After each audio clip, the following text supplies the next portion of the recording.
इस प्रकार विक्रांत के हृदय में विरक्ति भाव उत्पन्न हो गया।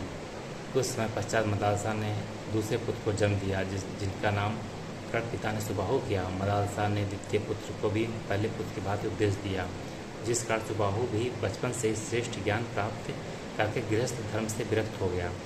कुछ समय प्रांत मदालसा ने तृतीय पुत्र को जन्म दिया, जिसका नाम पिता ने शत्रुमर्दन रखा। माँ ने शत्रुमर्दन को भी बचपन से ही आत्मज्ञान का उपदेश देकर इस अनुसार संसार के प्रति विरक्त बना दिया।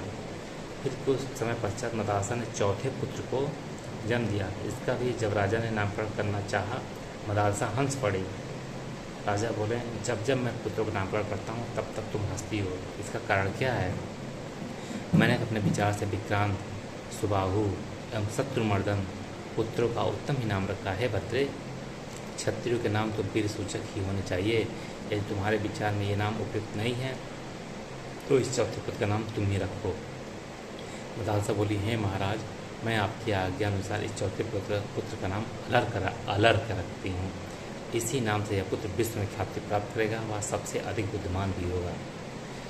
महाराज ने पत्नी से प्रशंसा किया, हे प्रिय, जबकि तुमने इस बालक का नाम अलर्क रखा है, जो कि असंगत एवं अर्थहीन भी है, अतः इसका क्या अर्थ है, हमें समझाओ।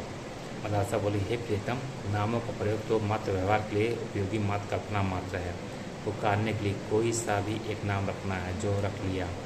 वैसे आपके द्वारा भी रखे गए नामों का कोई विशेष अर्थ नहीं है, क्योंकि आत्मा तो सर्वव्याप्त है। एक स्थान से दूसरे स्थान में जाने की गति को कांति कहते हैं। आत्मा सर्वज्ञ एवं सर्वव्यापी है, अतः यह शरीर का अधिपति है। शरीर तो सर्वव्यापी नहीं है, उसमें कोई गति नहीं, इसलिए विक्रांत नामक निरर्थक है। तथा आत्मा का कोई अपना रूप नहीं होता, देह का अपना रूप होता है, इसलिए सुबाहु नाम भी निरर्थक है। तीसरे पुत्र का नाम आपने शत्रुमर्दन रखा। मेरे विचार से आत्मा न किसी का शत्रु है न मित्र है। आत्मा को नहीं मारती, क्योंकि एक ही आत्मा सभी के शरीर में विद्यमान है। देह ही देह को मारता है, इससे शत्रुमर्दन नाम निरर्थक है।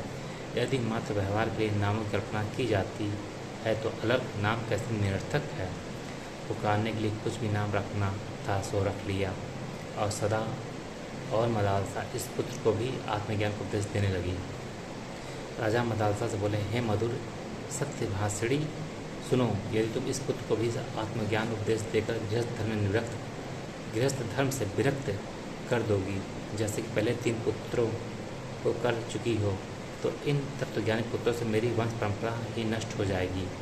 जिस प्रकार आत्मज्ञान का उपदेश देकर तुम उन तीनों पुत्रों को भावरहित किया, वैसे इसे मत करो। यदि तुम मेरे व मेरे वंश का हित चाहती हो तो इस पुत्र को पवित्र मार्ग में लगाओ, कर्म योग का ज्ञान दो, जिससे प्रत्येक पिंड का नाश हो। क्योंकि पितर लोग जो अपने पाप पुण्य के आधार पर स्वर्ग या तीर्थ की योनि का नष्ट होते हैं, भूख प्यास से व्याकुल रहते हैं, वे पितृ पिंड से ही संतुष्ट होते हैं तथा पिंडोतक द्वारा देवताओं एवं अतिथियों को सत्कार करते हैं। इसलिए हे तनवांगी, तुम इसको ऐसी शिक्षा दो जो कि क्षत्रियोचित कर्तव्य का पालन करने वाला हो एवं इहलोक तथा परलोक में भी उत्तम फल को देने वाला हो। मदालसा अपने पति ऋतुध्वज की आज्ञा स्वीकार करके राजा के अनुरूप ही अलग